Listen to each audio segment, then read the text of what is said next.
Hi, everybody. I am Louis Perry from the Angrygeeks Show, and with me is a very good friend, longtime supporter, someone that believed in me from day one. And what are you doing? Turning the noise off so no one interrupts us, so that everyone can hear you and what we have to say. This is Ian Chase Nichols. Give you a little round of applause, please.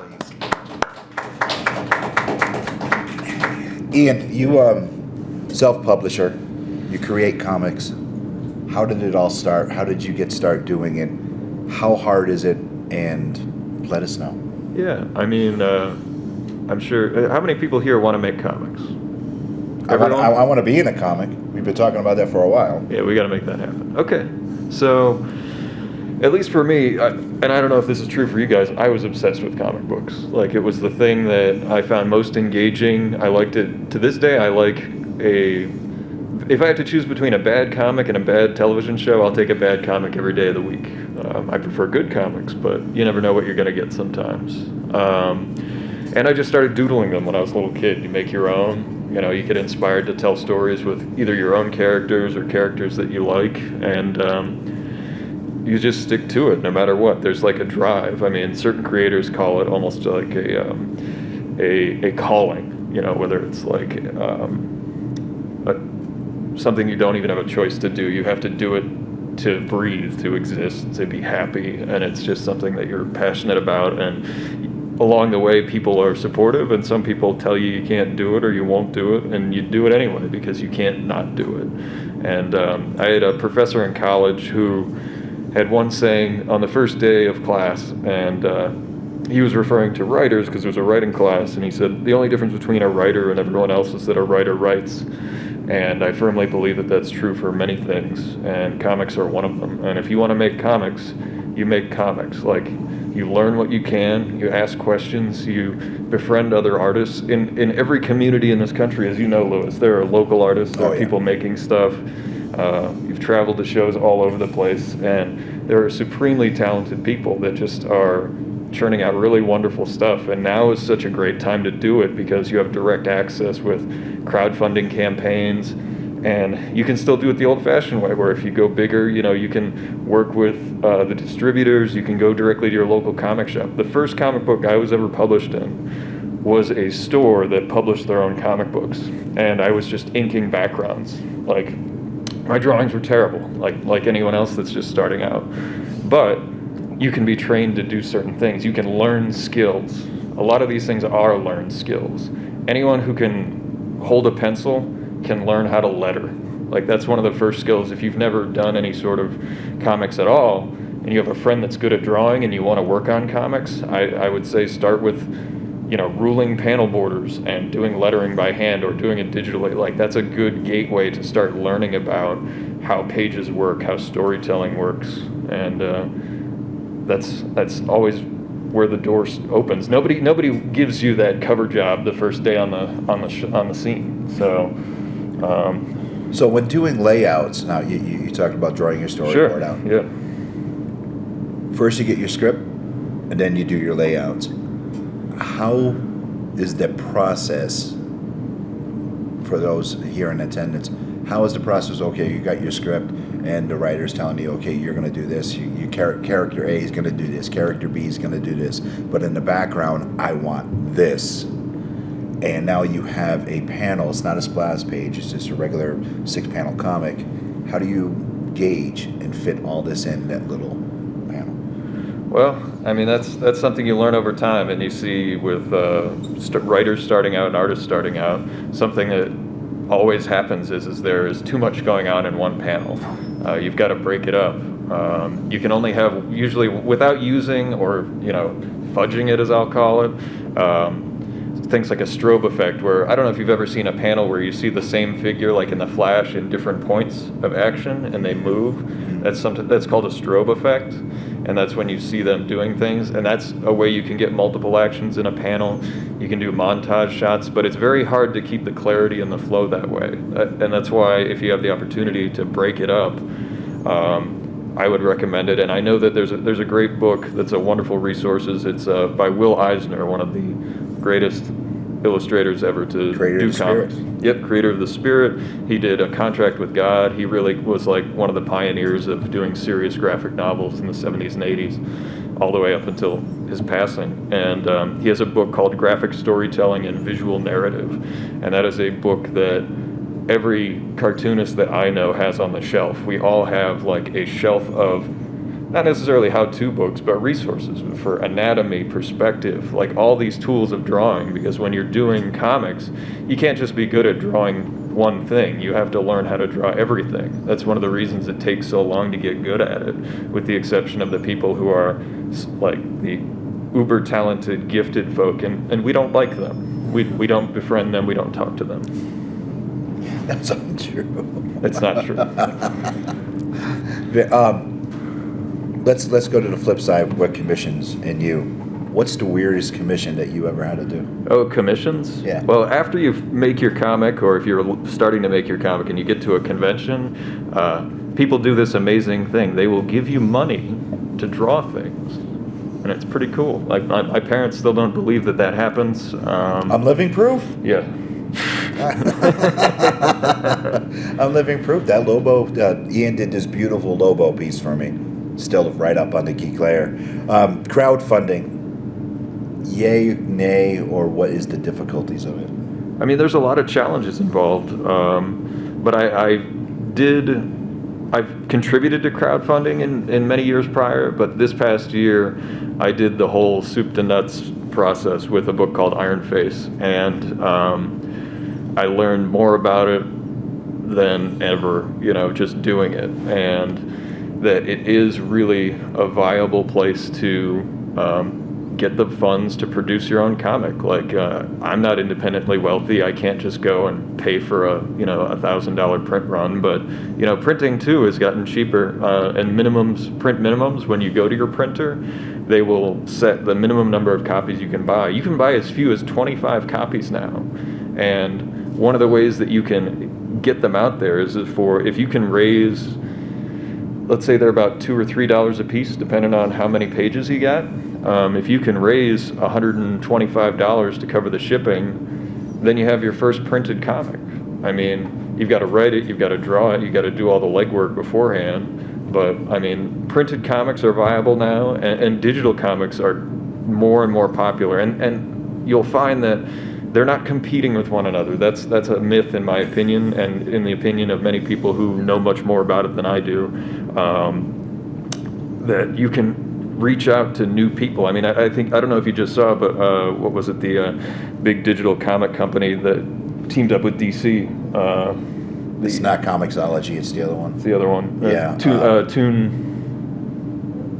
Webtoon. Yes. Webtoon. Thank you. Yep. They just teamed up. Thank you. Gold Thank star. What platform do you choose for crowdfunding?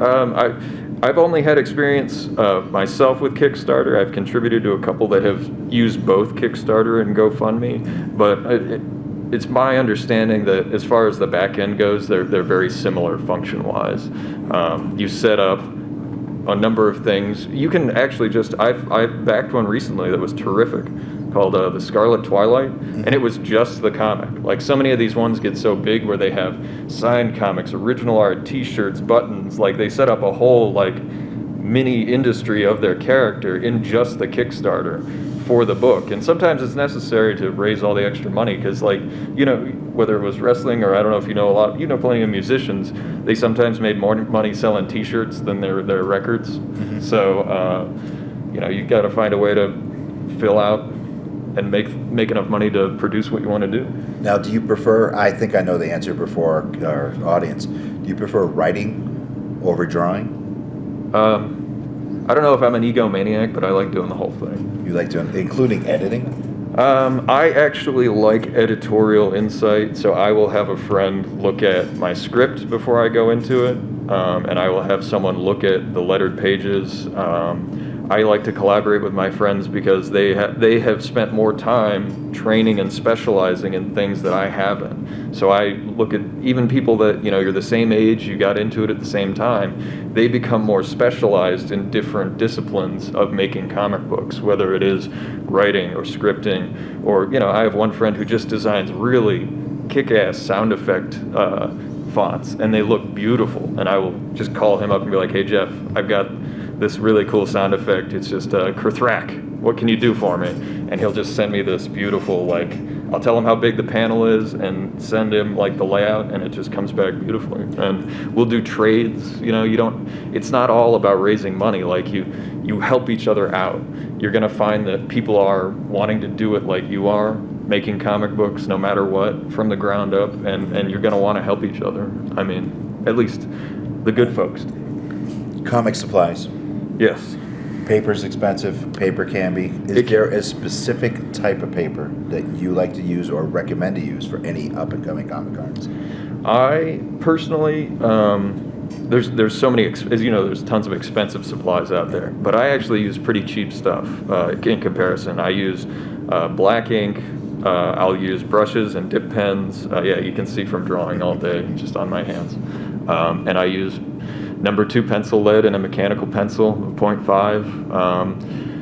And I never I tried doing like the Copic markers and things like that, and I know they're an industry standard, but after I tried them for a while, I just found out that like my stuff no longer stood out. It was like a mediocre version of other people doing a better job with markers. And I really wanted to have my own look, my own voice, and when people see something that I did, they know that I did it.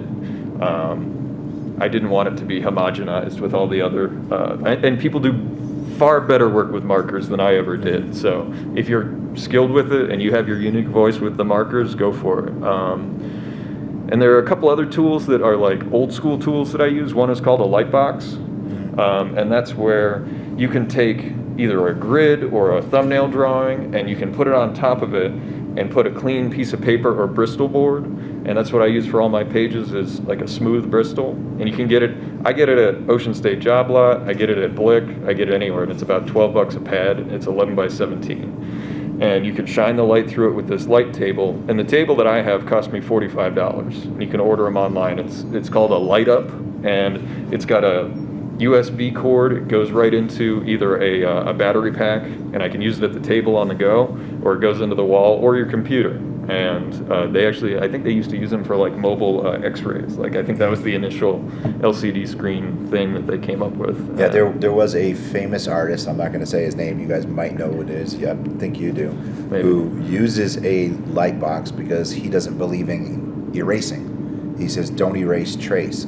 So if he made a mistake on his drawing, he would put his drawing on the light box, go over it again, and fix his mistake. Do you recall who said that? I have a feeling it's one of two people. I well, we'll talk about that Yeah. Off camera. I don't want to say anything. Does anyone here have a question for Ian? Any self-creator? Do you have? I knew it was going to be you. What's Gold your name? Star. What's your name? Abigail. Hello. Abigail.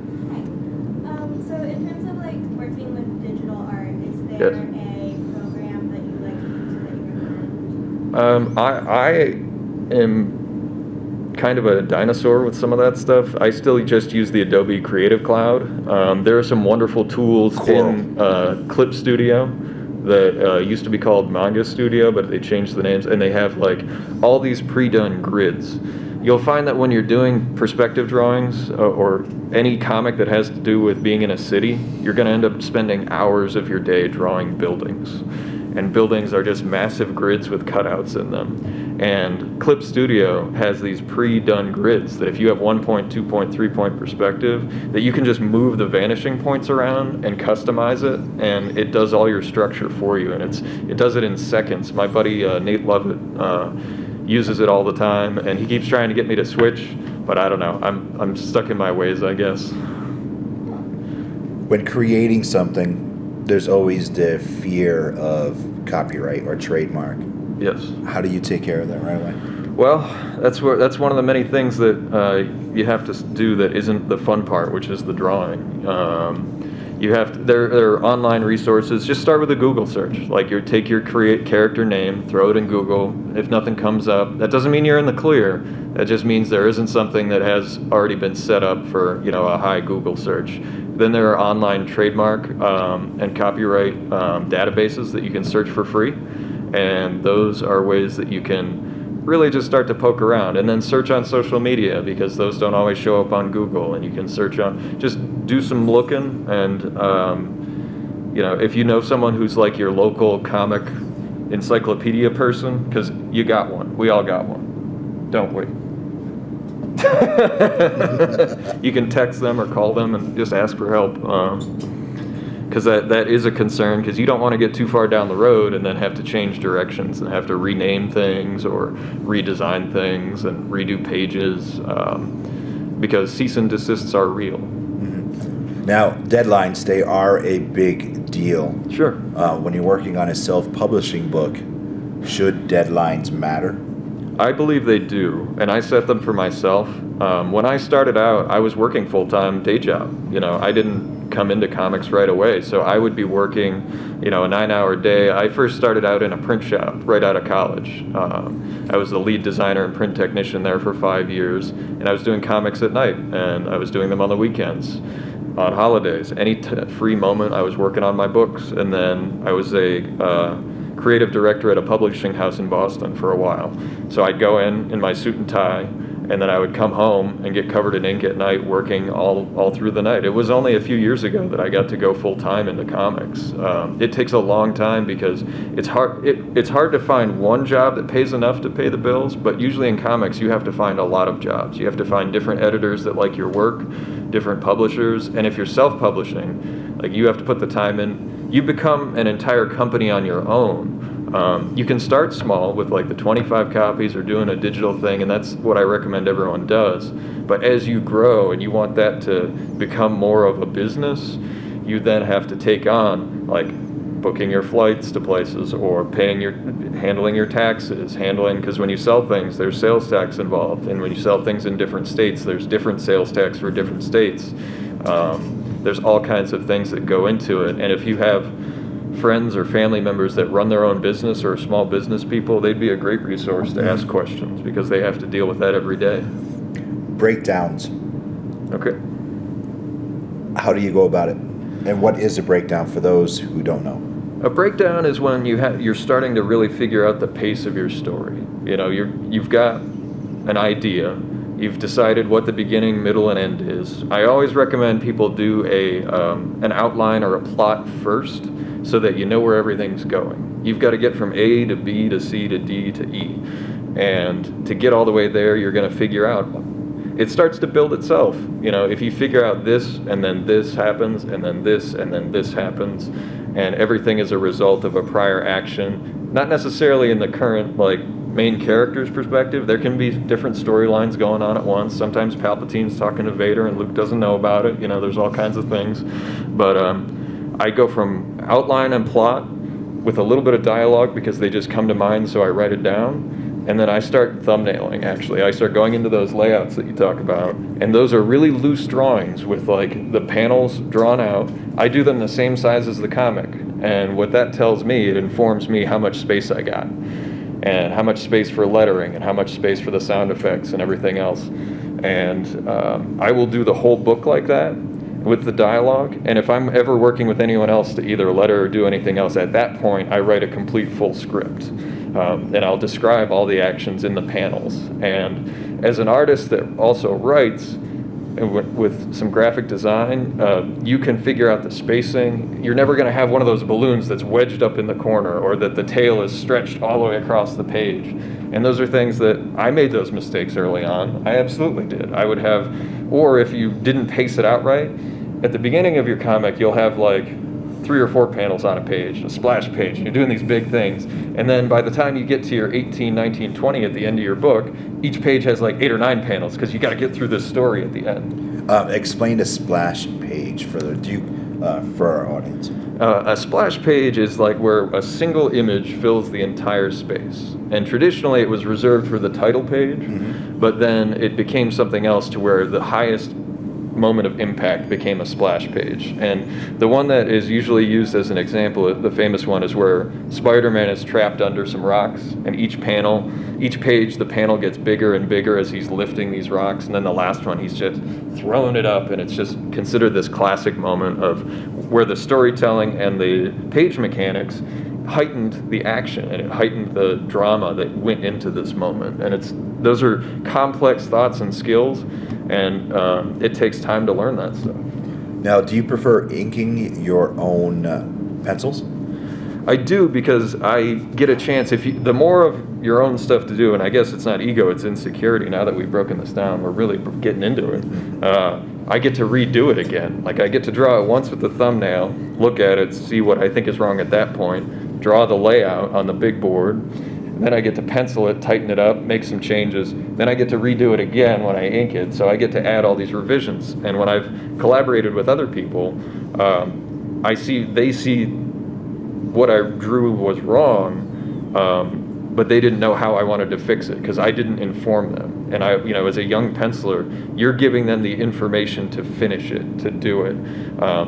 And it's actually a great way in collaboration. If you have a friend that their strength is inking and they can also draw, the best inkers can draw. And they can make you look great. If you work with an inker that's a good artist, they can take rough pencils and make them look beautiful. All right. Explain ghosting.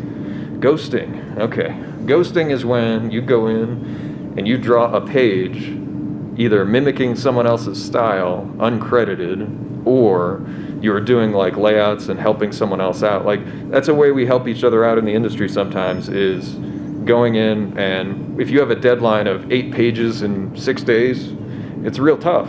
So, we'll pass the pages back and forth. Like, I'll do some layout, my buddy will do the pencils, or he'll do the pencils and bring it back to me for inking. That way it's kind of like a process, like a conveyor belt. Conveyor belt. Yeah, and we get it done and we get it out, because once you get in past self-publishing and you're working in the industry and you're working with people, the editors need you to make your deadlines. Like, that is almost, with certain things that have to come out on a schedule, that is as important, if not more important, for certain jobs than the project itself. Like, because they have spots reserved on print machines, they have all kinds of things that they have lined up. Advertisers, they have to go out on time, or they lose money, and then you'll lose your job. Any questions?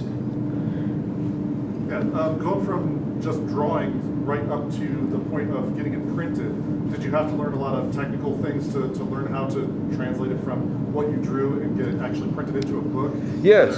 Was it a big learning curve? Or? To a certain extent, when I went to a small college on the East Coast, and in their graphic design program, they had a guy who ran presses for like 30 years as one of the teachers. So he was very important in teaching us, the analog version of things, but he also had transitioned to digital, and you learn things like, what's the difference between a color mode, CMYK, and an RGB? Like, RGB is for digital media on a screen, because it's red, green, and blue, and it shines light through from behind. And then CMYK is cyan, magenta, yellow, black, and that's the color printing mode. So when you're self-publishing, which I made this mistake, you will send unless you wrote something down from here, which I hope you do, or draw something down. I personally sent a file that was RGB to a printer, and the printing machine doesn't know how to interpret that information. So it will come out wrong. Like, sometimes there's data loss, the colors will be messed up, all of the black ink will come out like a brownish gray color, it'll be fuzzy sometimes. And just scanning at a high enough resolution. When you send it in, it's got to be either 300 minimum or above. I usually send 400 in CMYK to the printer when you get to that final file. And there are great resources online that give you, if you go to either like Comic Impressions or RA Comics Direct, they give you templates for their printing pages in many different programs, whether it's Clip Studio or Adobe, and you drop your page in, and if you follow their instructions, it'll come out perfect. What are the 5 must-know things about self-publishing? Excuse me. The number one thing that I come back to is you got to finish your book. Like, putting in the time to finish your book. Because having the idea and wanting a book, like, we all know people that say they're going to do a book for years and years, and it just never happens. So having the drive and discipline to put your butt in the seat and draw the book is the top. I would say the second one is probably just gaining enough knowledge and research and talking to people. Like, after this one, if you want to send me a Facebook message, if you have a question on your book, feel free. We all want to help A third one would probably be what we had discussed in making sure that your idea isn't already out there. And it happens all the time. Like someone can have the same idea as you somewhere else and just come from the same influences. If you both like H.P. Lovecraft, you both might come out with something that's very H.P. Lovecraft, or Star Wars or whatever. Like it becomes like a derivative work with a little bit of nuance in your own thing, but it comes from the same place of inspiration. What are we on, 3? We're on 3. Yeah, I would get say 2 more. 3, I would say, is build a group of a support group, like your local comic store, your local podcaster and friend, and your fellow artists, and really just try to establish a group. Because if I know that I feel like we have sort of like artists, and I mean classes like graduating classes, because we're about the same age, and we all come in and we're starting with our self-made books first, and we all help each other, kind of grow up in the industry together. And you can't make it there by yourself.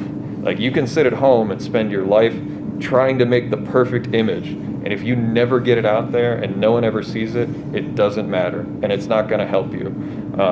There was a time I had that mindset. Like I just stayed at home and I was studying all the anatomy books, all of everything, like the Buscema books, the Loomis books, everything, and it just none of that mattered, because like if nobody sees it, it doesn't exist. What's the ideal page number? I mean, back in the day, it was 22 pages for a normal DC, Marvel, Gold Key book, or even Charlton book. For self-publishing, what's the ideal page number? I mean, I see people, I'm doing a graphic novel, but what is the ideal page number? Start small. That would be another one. What are we on? We got 1 left after that? 1 left. Okay, start small. Go with, team up with a friend of yours. Both do 8-page stories. You got 16 pages. It'll be cheap to print, and you both have a book. Like short stories are even sometimes harder, because you got to get it down to that number of pages with all your action, with all your character development. The old EC Comics had some short stories in them. Marvel Comics Presents. Like, look at the books that were anthologies that really did that well. And whether it's in the genre you like or not, you can still look at the structure. I mean, they usually keep a 3-act structure in those, and sometimes they have the classic surprise endings and things like that. You can do a lot in 8 to 16 pages, and once you do that, you can get some momentum. You can, believe in yourself a little more that you can finish it. We can do this, because I think everybody can make comics. All right, we're down to the 5-minute mark. Anyone out there have a question for Ian? You first, and then we'll get to you. What's your name? My name's Abby? Hi, Abby. Same name. Oh, geez. All right. So, how do you deal with days where maybe you might not have any motivation, or you have an idea but you just can't seem to draw it or get it on the piece of paper? It's a tough question. Yeah, if you're self-publishing and you're doing your own thing, you can have the luxury of I'm going to go for a walk. I'm going to go to the beach. I like to go for a run, go to the gym. Completely defining your mindset by your art can be very tough, because I get down on myself all the time because I'm getting too invested. This drawing's terrible, so I'm no good. It's not true. Get yourself out there, do some other stuff. If you have a deadline, that's different, and that's when you can go to your support group, your friends, your peers. If you can't necessarily get it out how you want it, maybe they can show maybe do a layout this way or something like that. Look at it differently, but still at least get up from the table, walk around the room, watch a 30-minute episode of something, play a little Mario Brothers, whatever you got to do to clear your mind, and try to approach it again. What was your name? DJ. Okay, what was your question? So you mentioned earlier inking. Yes. If you're doing a personal project, not Yep. for a company, should you still use ink, or if you're stronger with another medium, would that be better? I mean, ink is important. it is. I try not to project, what necessarily works for everyone. So ink works for me. I love it, but there are people who do beautiful work with watercolors. Bill St. Cleavage. Yes, ink wash. I did ink wash for a little while, but I've just switched to higher contrast. If you wanted to do just pencil, the only pitfall with doing just pencil is that when you scan it, you need to darken it some. Because if you don't darken it, when it prints, it's going to disappear. You'll lose some of that detail that you spent all that time on, that perfect eyeball that you drew on page 9. It might be less perfect. Okay. All right, there was one other question, really quick. Was there? Yes. You had another. Favorite character to draw and least favorite character? Least favorite character to draw, a 1997 Honda Accord, and favorite character to draw is probably the Tick or one of my own characters like Hellena, and because when you get comfortable, it's tough for me to get comfortable with a character. Like when someone asks me for a new character to draw, if someone asked me to draw, I don't know, pick an Avenger. Well, I know some guy asked him to draw Lobo, and took 2 drawings. It did. It took two cracks at it. It did, because I'd never drawn Lobo. I don't know who that guy was. No. An Avenger. Giant Man. Giant Man, like he'd be tough to draw because it's Kirby you can figure out because of the shapes, but because he's such a simple costume. I'm thinking the original one. It's kind of like Big Ant-Man with all the red. You've got simpler is harder sometimes, and it's harder to nail just the perfect shapes instead of being able to mess it up, which is what I did for years, scrawling in there, making it messy. All right, our last question's for Lexi. Earlier you were talking about how come across things that could be similar. Maybe somebody has an idea over there. Yeah. Maybe you have an idea over there. Would you just completely scrap it? What would you do with that? It depends on the situation and how similar it is. And another thing you can do is you can actually reach out to them. The internet has made that possible, and there are certain instances where people have had similar characters and they've just said, you know what, put your name above the title and we're good. And other ones where they've actually said, no, you can't do that. So, if you can have that, friendly support group that I'll keep coming back to and try to put yourself out there. And it's tough. Sending a cold email to someone is tough, or a cold message, and but I've always found, and it's served me well, that the worst usually people can tell you is no. And I can't tell you how many friends and collaborators I've had the privilege of working with who are way out of my league as far as their accomplishments in the field by just sending them an email, and usually they're really nice, even if they tell you no.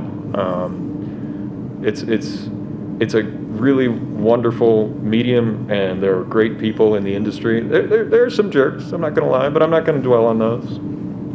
That's all the time we got with Ian, guys. Please, Ian, where's your booth?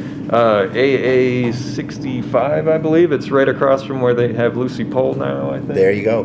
Go check out Ian. I'm sure he'll answer whatever question you guys have out there. And I'm happy to help any way I can. Message me, Facebook, Instagram. It's just my name, Ian Chase Nichols. Thank you very much. Let's give Ian a round of applause. You're the best, Lou.